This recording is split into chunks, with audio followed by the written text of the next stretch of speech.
Hello, my friends. This is Juliana on Friday, March 12th. I have to look at the date because it's Groundhog Day, right? Like every day is Groundhog Day. It is. We're in the midst of this remote work world, and we're all feeling it, right? We're all feeling it. And today I am here on the Payable live stream solo, but I am excited about the topic that I'm going to be discussing with you. I think it's really interesting. For a very, very long time, we have given this reputation to working from home, this concept that working from home is easier. You don't have to get dressed. You don't have to put on your makeup. You don't have to do the annoying, difficult, long commute. That it is a kind day for yourself by working from home, that it's a better day. And now here we are in a situation where many of us are forced to work remotely, and lo and behold, many of us feel more tired working from home remotely than we ever did on, long back-to-back meeting days. And there is really great insight now. This is something where we've been able to actually capture a ton of data about why we're so darn tired when, again, we get to avoid the morning prep, and we can sleep in a little longer because we're avoiding the commute. We're avoiding the commute, and we get our dedicated space to do our work. Why are people today experiencing what is being called Zoom fatigue? Zoom has, as an online video audio meeting tool, has really benefited from this pandemic, right? It has grown, it has become a household word, but it has also gotten the unfortunate connection to the word fatigue, and it's just one of those things. So here we are, we're going to talk about Zoom fatigue.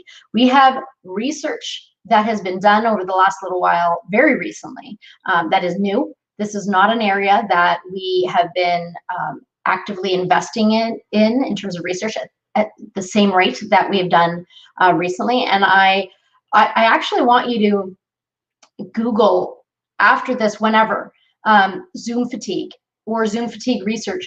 It is shocking how much research, academic research, there is on this. There is, when I just do a very quick search, I see Stanford University, I see the Psychiatric Times, I see the Harvard Business Review, National Geographic. It's literally everywhere, and that's not even just news, right? These are research organizations that are doing this work. So what is it that makes Zoom so fatiguing, and how can we combat that?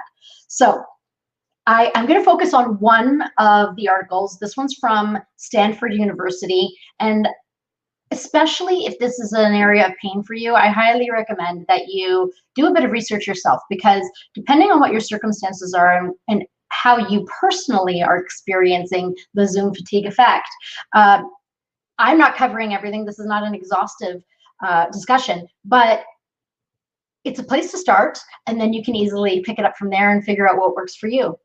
So what's really interesting is why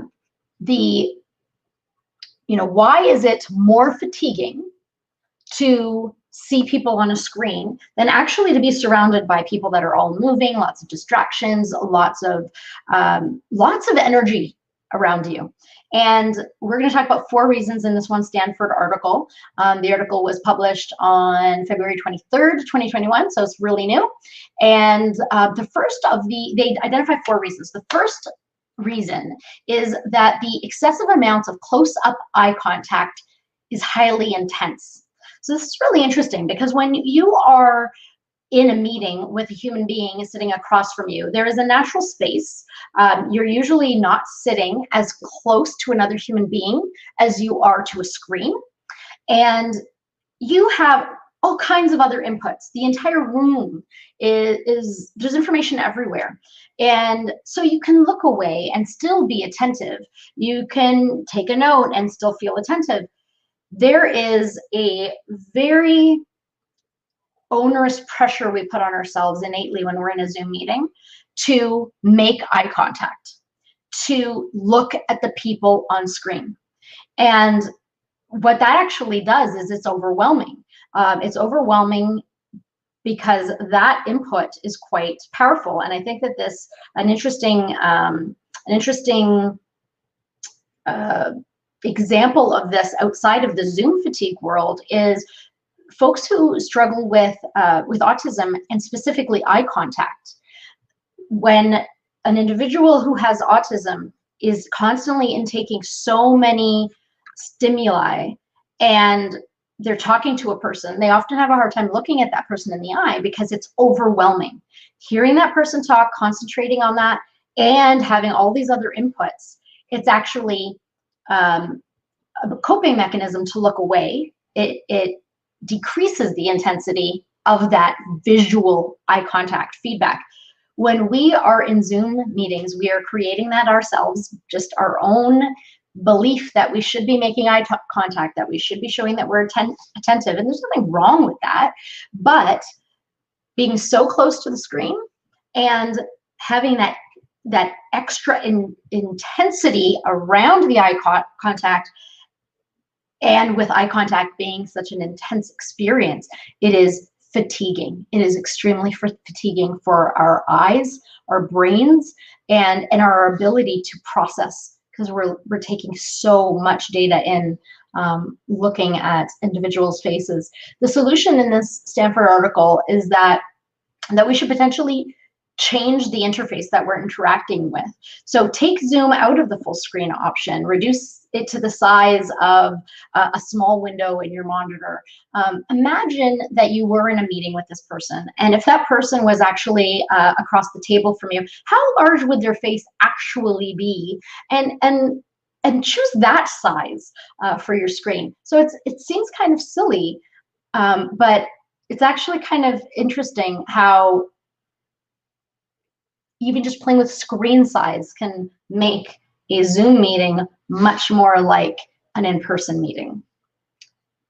The second cause of fatigue, of Zoom fatigue, mentioned in this article, is seeing yourself during the videos. It is actually very fatiguing to see yourself in real time. And I think that this makes sense. We have all seen someone looking in the mirror, whether it's in a public place or in a washroom or at home, or one of those compacts in their purse or whatever. We've all seen somebody looking in a mirror and seen their expressions very different. It's very intentional.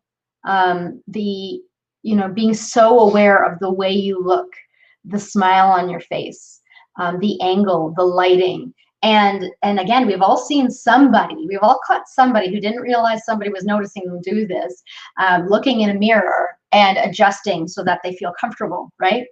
And they're happy with the thing that they see looking back at them. This is happening nonstop in our meetings, on Zoom, on Teams, Google Meet, whatever it is you're using. And I have to say, I do live streams, and I interview people, and I want to look at the eyes of the person I'm interviewing. And I've been practicing the last few times to just look at the camera. And I've been doing that for a few reasons, because when I'm looking at someone's eyes, I'm actually looking quite a bit lower than the camera, and I thought it's not as engaging. But it's also kind of freeing to look at the camera and not see myself. It's yeah, it's so easy to be hard on ourselves. And I think the scrutiny that we put ourselves through when we see ourselves on screen, looking in a mirror essentially all day, it's pretty draining.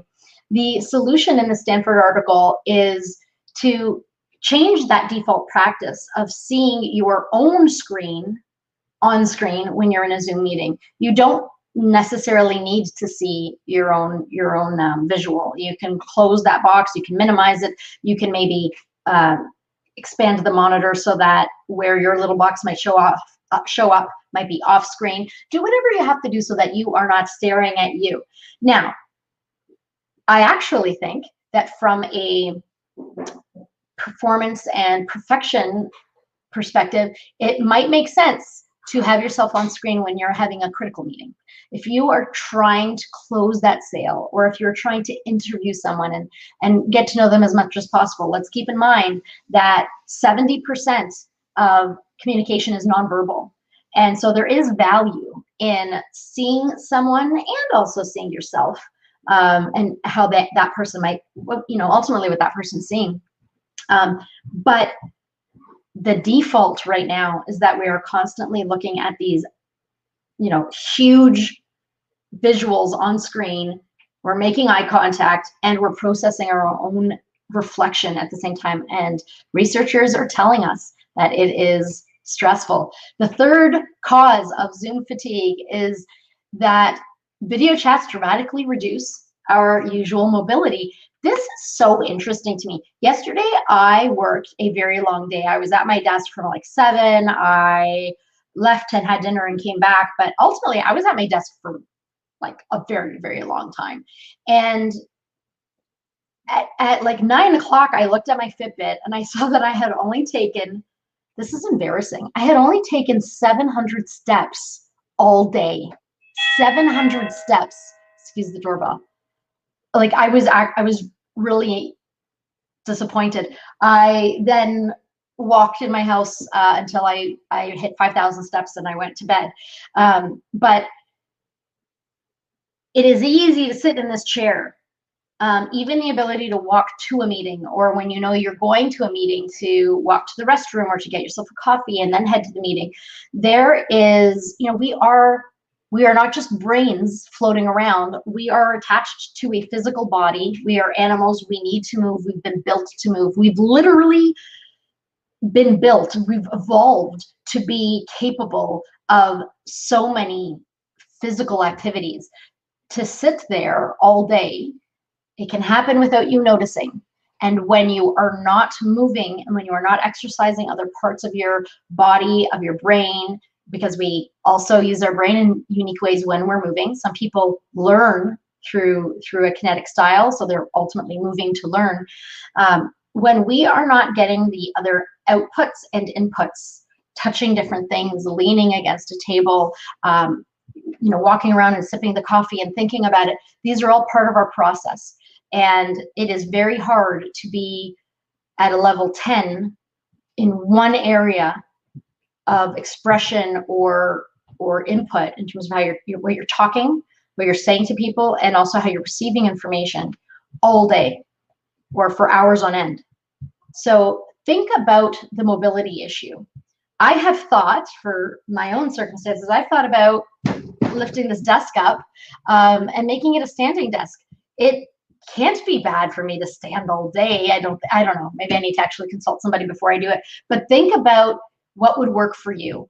Maybe you take some meetings with no video on screen, and maybe you just have the audio and you walk around. Maybe you have walking meetings if you are wherever you are located, if you're allowed to get together in person, have an outdoor walking meeting. And ultimately find ways to incorporate your usual type of activity into what is now your usual day, but quite unusual, right? So maybe you sit on a Swiss ball chair, maybe you have a standing desk, maybe you use the Pomodoro technique and take breaks at certain intervals. But definitely keep in mind the power of movement, and that when we restrict our movement, it is extremely draining. I can't help but think of somebody on in solitary confinement and in a tiny room, and the only exercise they get is circling. I imagine that in some circumstances somebody in solitary might get out for exercise, but we all know solitary confinement is notorious for making people crazy, and part of it is not being able to move. We need to be what we are. So whatever is normal for you in terms of movement, try and work that into your day.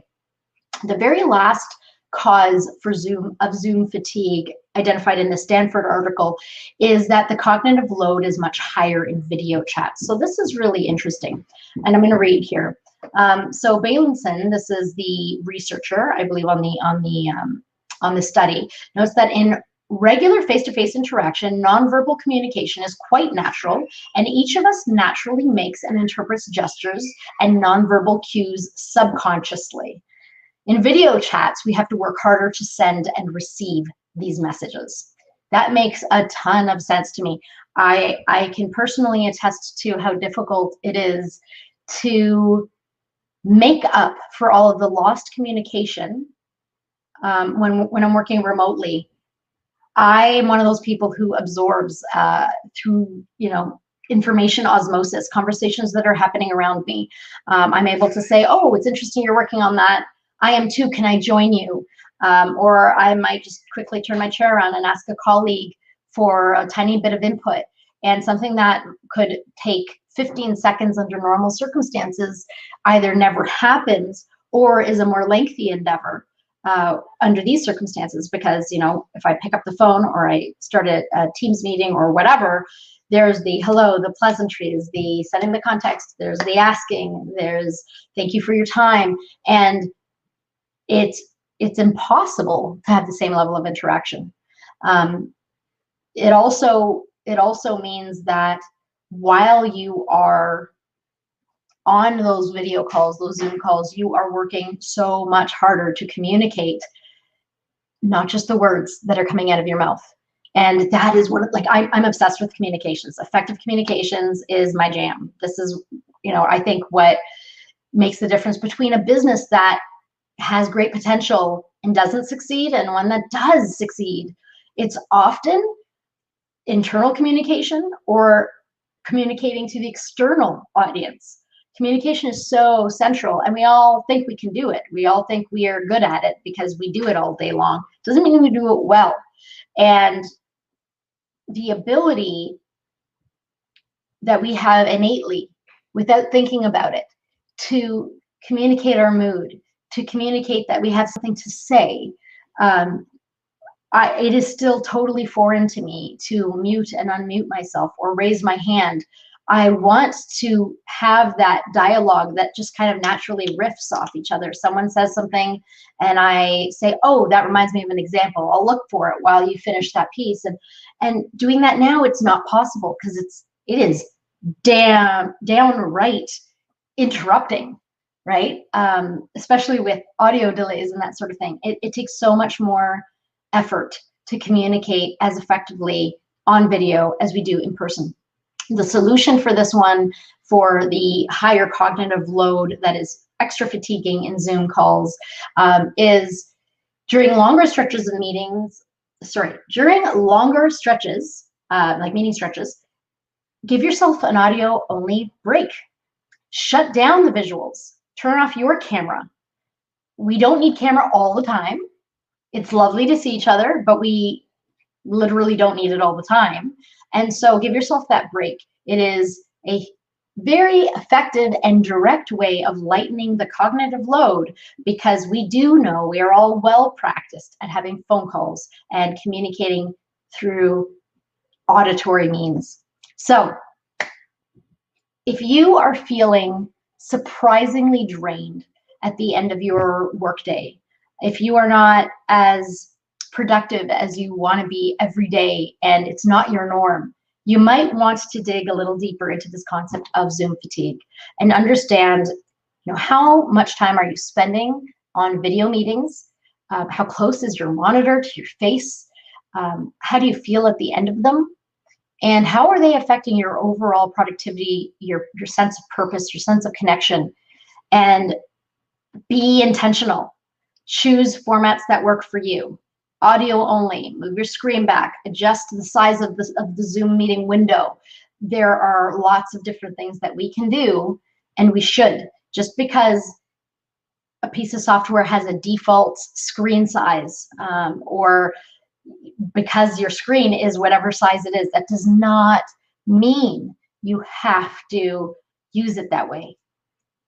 Tools are there for you to be used. Zoom is one of them. Zoom is fatiguing, and we all have the power to find our own unique little nuances and ways to solve for that Zoom fatigue. I hope that this has been helpful, and I really highly encourage you to think about your productivity, how fulfilled you're feeling right now, how connected you're feeling right now. And I want you to look at your daily practices, and I want you to realize that before this pandemic, we were all living by various sets of rules that we created over our entire lifetimes, right? The way that I socialize at work is something that I've been developing since I was a child. And everything changed overnight for so many of us. We need to change the rules of engagement in order to feel as productive, as rewarded, as fulfilled as we did under the circumstances that were quote unquote normal for us. Part of why something doesn't feel normal is because you're still operating by rules that belong to another scenario. So be intentional. We all need to be productive. We all need to be contributing to this economy. We need to bounce back together. So let's be our best selves. And that means not falling victim to the default window size, or keeping the camera on, or whatever. Be intentional. Know you. Self-awareness is everything. This is critical for employees. This is critical for employers, for owners, owner operators. We all need every little bit we can get. So I hope that these 4 ways, these 4 causes of Zoom fatigue, I hope this has been interesting. I hope that some of this will be applicable in your life. And I beg you to spend 5 minutes Googling and see what causes or what effects speak to you the most, and solve them today. Don't go another week. Don't start Monday again suffering from the fatigue. That is solvable. That is manageable. I am Juliana Tricolocina. It is Friday, March 12th, 2021, here in Toronto with Payment Evolution. This is the Pay Evo live stream. I'm so happy to have had you join me. Please like, tweet, comment, share, do all the things, and make sure that you follow Pay Evo. Look up @Pay, P-A-Y, Evo, E-V-O. You can find us on Twitter. You can find us on LinkedIn. You can find us on YouTube. And personally, Juliana, my handle is JTCINA. You can find me on all of those places too. And please send in your questions, your comments. We want to help you figure out, best practices for your business. We want you to succeed in your career. And so ultimately, you send us your questions, and we'll put it, we'll put the spotlight on it during a session. So thank you so much for joining us today. Like, comment, share. Let us know what you thought, and let us know what you need. We are here for you. Happy Friday, and let's all shake off the Zoom fatigue. Maybe get up out of our chairs for now, do a little walk or dance or something, whatever feeds your soul. And I'm done with the Zoom fatigue today. Thank you so much for your attention, your eyeballs, your ears, and have a wonderful, wonderful Friday. Bye-bye.